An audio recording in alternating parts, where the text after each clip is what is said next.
ছোট ভাই, আচ্ছা ওই দিন যে ওই ছেলেটারে তোমরা আমার কাছে নিয়ে আসছো, মানে দর্শক বলতেছে যে এটা নাকি বলে অভিনয়, তুমি মানে আমাকে দেখে কেন নিয়ে আসছেন? না ভাই, আপনি প্রত্যেকটা দিন দেখি মানুষের ভিডিও করেন, ওর জন্য আমি দেখলাম বোতল ঢুকাইতেছে। আমি পোলারে কইলাম, ভাই তুমি এত সুন্দর চেহারা, তুমি বোতল ঢুকাইতেছো কেন? হয় কইলো, ভাই আমার মায়ের সমস্যা তো, ডেঙ্গু রোগ তো, ওর জন্য আমি বোতল ঢুকাই আমার মায়ের চিকিৎসা করতেছে। আমি বললাম চিকিৎসা করো না, তুমি ভিডিও করো, তাও তোমার কোনো কিছু হইতে পারে। ভাই আমি আপনার কাছে লয়ে এলাম, এখন যদি মানুষ বিশ্বাস না করে, ভাই এটা তো আঙ্গুর। আমি আপনার কাছে যতটুকু পারছি, আমার নিয়ার থেকে যতটুকু পারছি আপনার কাছে লয়ে আসছি। আমার না, কথা হচ্ছে দর্শক, মানে এই ছোট ভাই, আমি এখানে মানে ভিডিও করতেছিলাম আরেকটা ছেলের, পরে ওই ছেলেটা নিয়ে আসলো, মানে এত সুন্দর একটা ছেলে, হয়তো আপনার ভিডিওতে এত সুন্দর দেখা যায় কিনা জানি না, কিন্তু ওর এত রেসপন্স আপনারা করছেন, মানে ওই সুন্দর ছেলেটা দেখা, মানে তার বেশ দেখে আপনারা মনে করছেন যে অভিনয় করে, কিন্তু ওই ছেলেটা মাত্র 2 দিন ধরে বোতল টোকায়। তোমাদের কাছে বলছে না? হ্যাঁ ভাই। এবং আমার কাছেও বলছে যে 2 দিন ধরে ভাই আমি বোতল টোকাই, আমার মা হচ্ছে ডেঙ্গু জ্বর, মুগ্ধ হসপিটালে ছিল, এখন মানে বাসায় আছে। তো সম্পূর্ণ কাহিনী কিন্তু আমার কাছে আগে বলছে, বলার পরে আমি বলছি যে ঠিক আছে, তোমার ব্যবস্থা একটা হয়ে যাবে, তুমি যেহেতু আমার কাছে আসছো, ভিডিও করতে চাচ্ছ এবং তোমার দুঃখের কথা শেয়ার করতে চাচ্ছ, ইনশাল্লাহ তোমার একটা ব্যবস্থা হবে। এবং আপনারা অসংখ্য মানুষ আমার নক করছেন এই ছেলেকে সহযোগিতা করার জন্য। আসলে তো এই ছেলেটা আমি চাইছিলাম যে এমন একটা প্রিন্সের মতো একটা ছেলে, যে ওর জীবনটা যেন পরিবর্তন হয়ে যায়। ও বোতল টোকাচ্ছে, বোতল যখন টোকাবে এই কমলাপুর স্টেশনে আইসা ও নষ্ট হয়ে যাবে, এটা স্বাভাবিক দেখার বিষয়।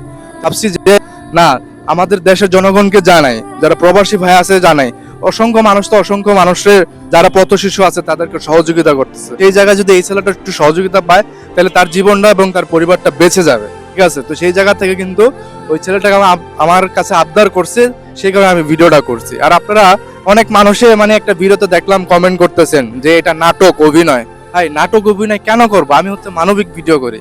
আমার ভিডিও আপনারা লাস্ট পর্যন্ত দেখবেন, যে আমি মানুষের জন্য কি করি, এটা আমার ফার্স্ট থেকে না লাস্ট পর্যন্ত দেখবেন, তাইলে বুঝতে পারবেন যে আপনারা তো অন্যান্য মানুষের ভিডিও দেখেন, যে তাদের থেকে আমি কতটুকু ব্যতিক্রম।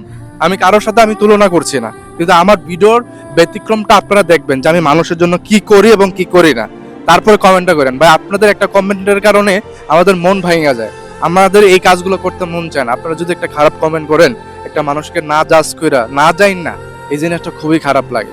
দর্শক, এই কথাটাই বললাম যে স্ক্রিনে যে ছেলেটা আছে, এই ছেলেটা মানে যদি এই মুগদা এরিয়াতে যদি কেউ দেখে থাকেন, আমাদের সাথে ওর একটু কানেক্ট করে দেন, তাইলে মানুষজন আরো একটু বিশ্বাস করবে। কিন্তু এই ছেলেটা, তার বাবা নাকি বলে গতকাল আসছে, এই ছেলেটা আমাকে বলছিল যে তার বাবা ছোটবেলা রাইখা ফালায় চলে গেছে।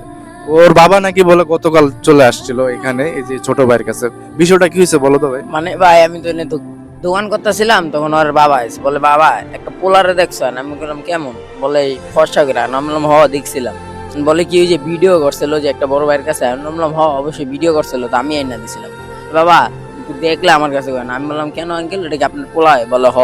আমি বললাম আঙ্কেল আমি তো তার দেখিনি, ভিডিও করার পর ওই যে বাইরে কইছিলাম ভাই ভিডিও করে রাখেন ভাই, তারপর পোলা ভাইয়ের কাছ থেকেই গেছে গা, ওর জন্য পোলার আর খুঁজে আন। তারপর উনির বাপ কইলো, বাবা মনে কিছু করে না, আমি যে তোমার এই কথা রাখবো। আমি বলছি ঠিক আছে, যদি দেখা হয় তাহলে আপনার কাছে আমি রাখবো, আপনি আইসেন। ঠিক আছে। তো দর্শক, এই ছেলের হচ্ছে বাবা আছে, মানে বাবা মারা গেছে এরকম কথা ও বলে না, বলছে যে আমাদেরকে ছাইরে চলে গেছে। ঠিক আছে, ওর বাবা মানে আমার ভিডিও দেখা এখানে যোগাযোগ করছে, এই যে ছোট ভাইয়ের কাছে যোগাযোগ করছে। তো আসলে ওরা ওর ফ্যামিলির সাথে হয়তো কোনো ঝামেলা ছিল, সেই কারণে ওর মা এবং ও আলাদা হয়ে গেছে। তো যাই হোক, কথা হচ্ছে এই ছেলেটাকে যদি আপনারা এই এরিয়াতে দেখে থাকেন, আমার এই ভিডিওটা প্রচুর এই ছেলেটার কাছে পৌঁছায়। যদি ওরা প্রকৃতভাবে মানে অসহায় থাকে, ইনশাল্লাহ ওদেরকে সহযোগিতা করার জন্য অসংখ্য প্রবাসী ভাই আমাকে নক করছে, তার জীবনটা পরিবর্তন হয়ে যাবে। তো দর্শক, সবাই ভালো থাকেন, সুস্থ থাকেন।